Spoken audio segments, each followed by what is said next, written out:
प्यारे बच्चों, आपका दिन मंगलमय हो।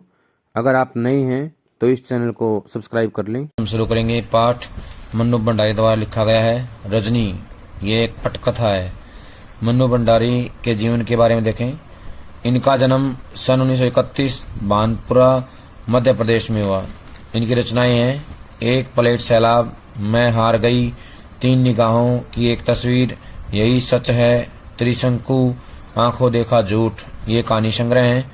आपका बंटी, महाभोज, स्वामी, एक इंच मुस्कान, राजेंद्र यादव के साथ इन्होंने लिखा है। ये उपन्यास हैं। पटकथाएं हैं रजनी, निर्मला, स्वामी, दर्पण। सम्मान मिले हैं हिंदी अकादमी दिल्ली का शिखर सम्मान, बिहार सरकार, भारतीय भाषा परिषद, कोलकाता राजस्थान संगीत नाटक अकादमी और उत्तर प्रदेश हिंदी संस्थान द्वारा पुरस्कृत किया जा चुका है।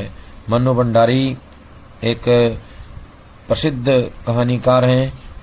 कहानी में उस समय सक्रिय हुई जब कहानी आंदोलन यानी कि नई कहानी आंदोलन अपने उठान पर था। नई कहानी आंदोलन जब अपने उठान पर था, पूरी मजबूती से चला हुआ था, उस समय जो है ये सक्रिय हुई थी। नई कहानी आंदोलन छठा दशक में जो नया मोड़ आया, उसमें मन्नू भंडारी जी का अहम योगदान रहा है, विशेष योगदान रहा है। रजनी पिछली सदी के 90वें दशक का एक बहुचर्चित टीवी धारावाहिक रहा है। यह वह समय था जब हम लोग और बुनियाद जैसे सोप ओपेरा दूरदर्शन का भविष्य गढ़ रहे थे, यानी कि बना रहे थे। बसु चटर्जी के निर्देशन में बने इस धारावाहिक की हर कड़ी अपने आप में स्वतंत्र और मुकम्मल होती थी और उन्हें आपस में गूंथने वाली सूत्र रजनी थी। हर कड़ी में यह जुझारू और इंसाफ पसंद स्त्री पात्र किसी न किसी सामाजिक राजनीतिक समस्या से जूझती नजर आती थी। प्रस्तुत अंश भी व्यवसाय बनती शिक्षा की समस्या की ओर हमारा ध्यान खींचता है, यानी कि इसमें शिक्षा का व्यवसाय बनता जा रहा है, इस पर मुख्य केंद्र में बात की गई है। इसका मुख्य आधार क्या है? शिक्षा व्यवसाय बनती जा रही है, इस को एक समस्या के रूप में प्रस्तुत करना इसका उद्देश्य है। रजनी पटकथा है। इसका पहला दृश्य करेंगे। मध्य वर्गीय परिवार के फ्लैट का एक कमरा, एक महिला रसोई में व्यस्त है, घंटी बजती है, बाई दरवाजा खोलती है, रजनी का प्रवेश। रजनी कहती है, लीला बेन कहाँ हो, बाजार नहीं चलना क्या? लीला कहती है, रसोई में हाथ पहुँचती हुई निकलती है, चलना तो था पर इस समय तो अमित आ रहा होगा अपना रिजल्ट लेकर, आज उसका रिजल्ट निकल रहा है न। चेहरे पर खुशी का भाव प्रकट करते हुए रजनी कहती है, अरे वाह, अब तो मैं मिठाई खाकर ही जाऊंगी। अमित तो पढ़ने में इतना अच्छा है कि फर्स्ट आएगा और नहीं तो सेकंड तो कहीं गया नहीं। तुमको मिठाई भी बढ़िया खिलानी पड़ेगी, सूजी के हलवे से काम नहीं चलने वाला। मैं अभी से बता रही हूँ, यानी कि अभी से ही बता देती हूँ। कहने का आशय है कि रजनी लीला को कहती है कि आज जो है वो मिठाई खा करके ही जाएगी, हलवे से काम नहीं चलने वाला। लीला कहती है हंसते हुए, नहीं नहीं, मैं तुम्हें अच्छी मिठाई ही खिलाऊंगी, मैंने पहले से ही मंगवा कर रखी है, केसरिया रसमलाई, अमित को बहुत पसंद है न। रजनी कहती है, देखा, मुझे अपने घर में ही केसर की सुगंध आ गई थी, बाजार का तो मैं बहाना करके चली आई, वरना तुम तो मुझे काट ही देती, अर्थात मेरा नंबर ही नहीं आता। लीला कहती है, कैसी बात करती हो, मैं एक बार काट भी दूं, लेकिन अमित अपने मुंह में डालने से पहले रसमलाई लेकर तुम्हारे फ्लैट में दौड़ता। मैं कोई भी चीज घर में बनाऊं या बाहर से लाऊं, अमित जब तक तुम्हारे भोग नहीं लगा लेता, हम लोग खा थोड़ा ही सकते हैं। रजनी आंटी तो हीरो हैं उसकी। दोनों खिलखिलाते हुए हंस करके ये बात कहती हैं। रजनी कहती है, बहुत मेधावी बच्चा है अमित, तुम देखना तो आगे चलकर क्या बनता है। लीला कहती है, बस सब तुम्हारा ही आशीर्वाद है। फिर घंटी बजती है। लीला एक तरह से दौड़ते हुए दरवाजा खोलती है। अमित का प्रवेश रोज की तरह बारी बस्ते की जगह एक हल्का सा थैला है। रजनी कहती है, अमित को बाहों में भरने के लिए दोनों बाहें फैलाते हुए आगे बढ़ती हैं। कॉन्ग्रेचुलेशंस यानी कि बधाई हो अमित। बधाई देने के लिए रजनी आंटी पहले से मौजूद हैं। अमित का चेहरा उतरा हुआ है, पर दोनों में से अभी तक उस पर किसी का ध्यान नहीं गया। ये दोनों कौन है? अमित की माँ और रजनी आंटी। अमित आंसू भरी आंखों से थैले में से रिपोर्ट निकालकर माँ की ओर फेंकते हुए कहता है। अमित कहता है, लो देखो क्या हुआ है मेरे रिजल्ट का। मैंने कितना कहा था कि मैथ्स में भी ट्यूशन लगवा दीजिए, वरना मेरा रिजल्ट बिगड़ जाएगा। बस वही हुआ। मैथ्स में ही तो पूरे नंबर आ सकते हैं, रिजल्ट बिगड़ सकता है। रिपोर्ट रजनी देखने लगी, लीला उसे अपनी बाहों में भरकर। लीला कहती है, पर तू तो सारे सवाल ठीक करके आया था। यहाँ आकर पापा के सामने तूने फिर से किया था अपना सारा पेपर। सब तो ठीक था। तेरे पापा ने नहीं कहा था कि 4-5 नंबर भले ही काट लें सफाई वफाई के, पर 95 तो तेरे पक्के हैं। यानी कि उसके मैथ्स में 95 नंबर 95 नंबर आने चाहिए, ये जो है उसके पापा ने कहा था। रजनी कहती है रिपोर्ट देखते हुए, पर मिले तो कुल 72 ही हैं। फिर दूसरे विषयों के नंबर भी पढ़ने लगती है। English 86, history 80, civics 88, Hindi 82, drawing 90, सबसे कम मैथ्स में ही है। अमित कहता है गुस्से और दुख से, कम तो होंगे ही, ट्यूशन नहीं लेने से मिलते हैं कहीं अच्छे नंबर। सर तो बार बार कहते ही थे कि ट्यूशन कर लो वरना फिर बाद में मत रोना। और बाद में रोते हुए कहता है।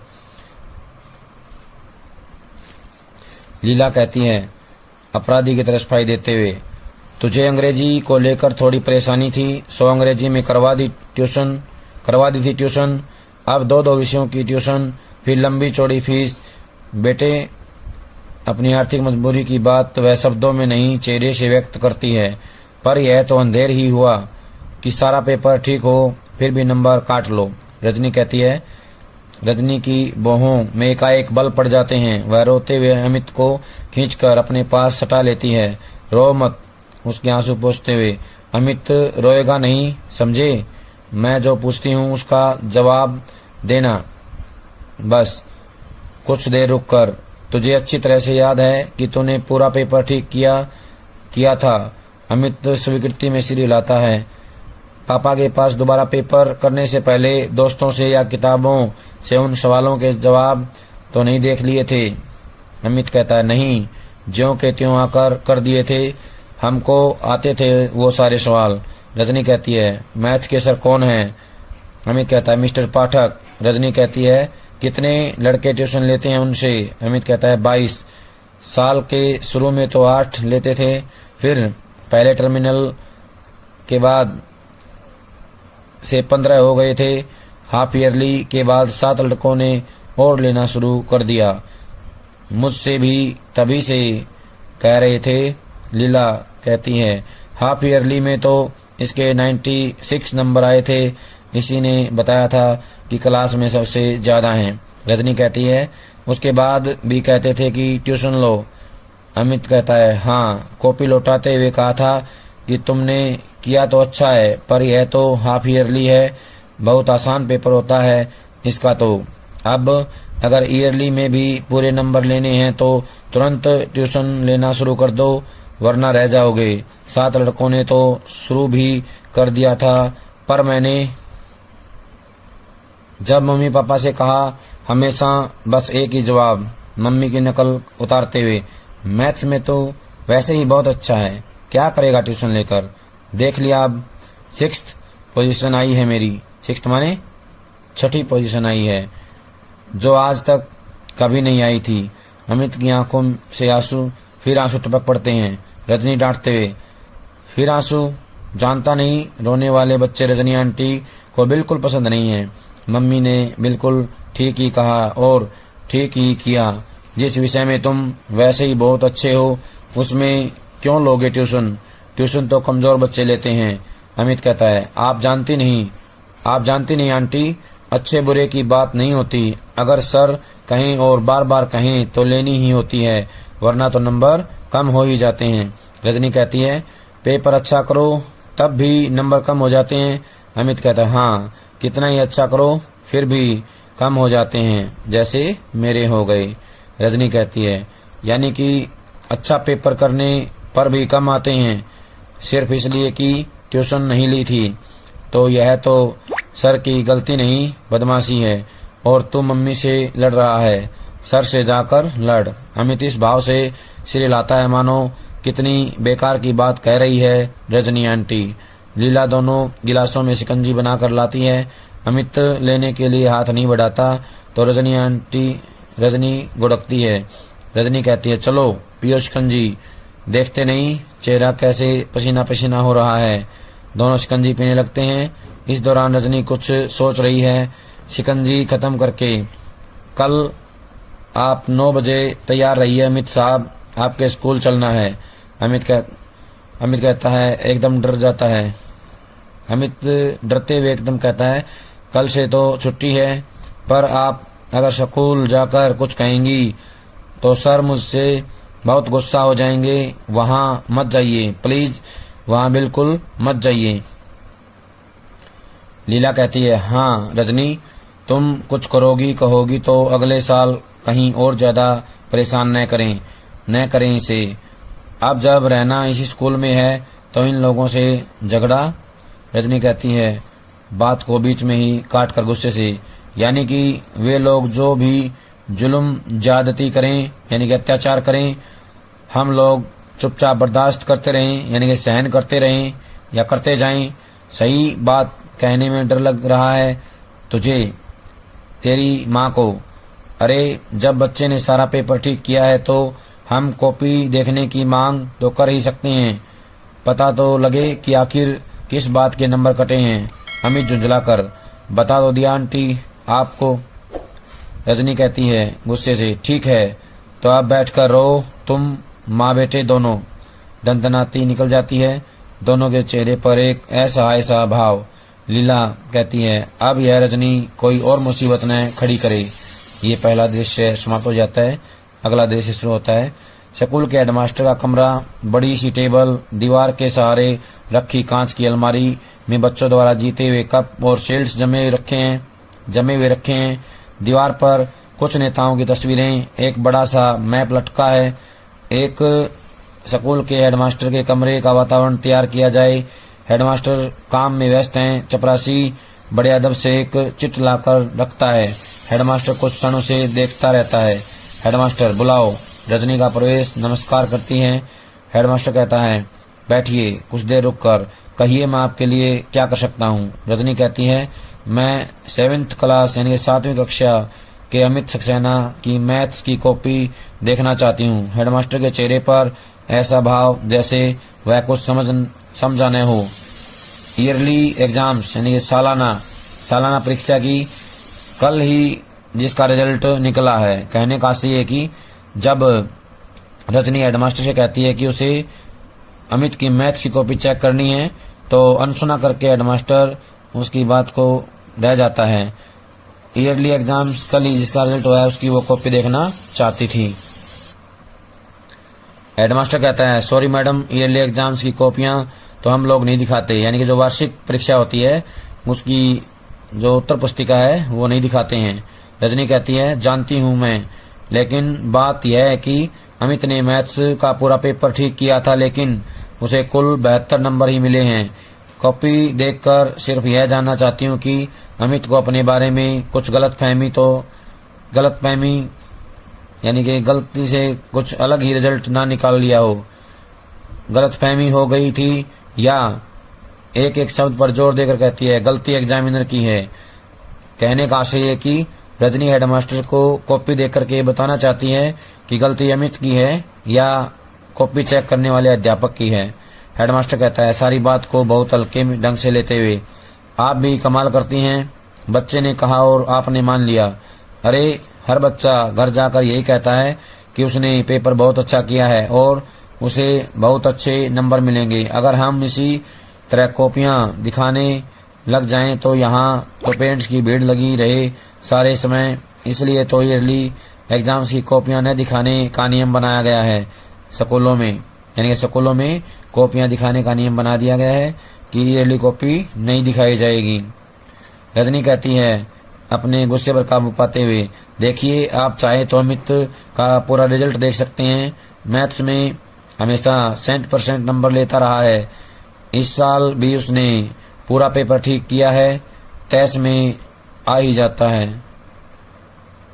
कॉपी देखकर मैं सिर्फ यह जानना चाहती हूँ कि नंबर आखिर कटे किस बात के हैं, यानी किस लिए नंबर काटे गए हैं, ये देखना चाहती हैं।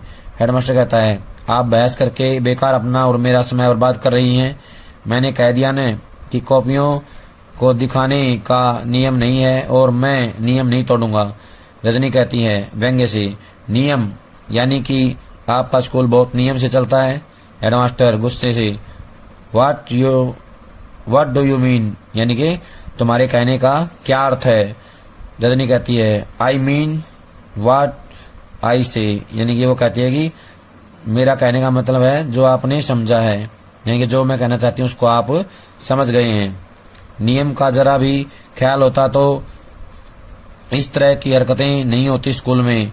कोई बच्चा बहुत अच्छा है किसी विषय में, फिर भी उसे मजबूर किया जाता है कि वह ट्यूशन ले। यह कौन सा नियम है आपके स्कूल का?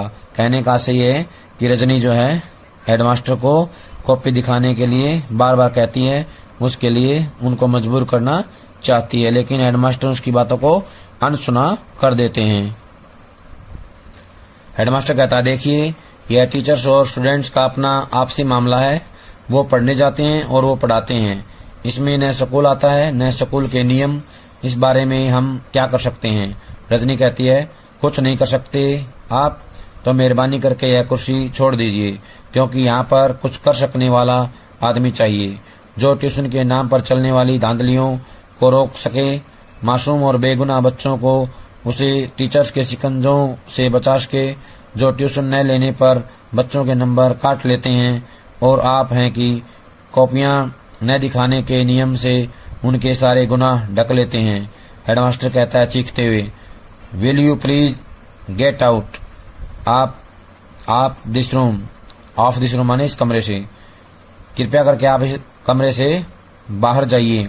जोर जोर से घंटी बजाने लगता है, दौड़ता हुआ चपरासी आता है, मेम साहब को बाहर ले जाओ। रजनी कहती है मुझे बाहर करने की जरूरत नहीं, बाहर कीजिए उन सब टीचर्स को जिन्होंने आपकी नाक के नीचे ट्यूशन का यह घिनौना रैकेट चला रखा है। व्यंग्य से, पर आप तो कुछ कर नहीं सकते, इसलिए अब मुझे ही कुछ करना होगा और मैं करूंगी, देखिएगा आप। तमतमाती हुई निकल जाती हैं। हेडमास्टर चपरासी पर ही बिगड़ पड़ता है, जाने किस किस को भेज देते हो भीतर। चपरासी कहता है मैंने तो आपको स्लिप ला कर दी थी साहब। हेडमास्टर गुस्से में स्लिप की चिंदी चिंदी करके फेंक देता है, यानी उसको टुकड़े टुकड़े करके फेंक देता है, कुछ इस भाव से मानो रजनी की ही चिंदियां बिखेर रहा हो। ये दृश्य समाप्त हो जाता है। प्यारे बच्चों, आज जो काम करवाया है सभी इसको कापी में लिख करके याद करेंगे। सभी का बहुत बहुत धन्यवाद।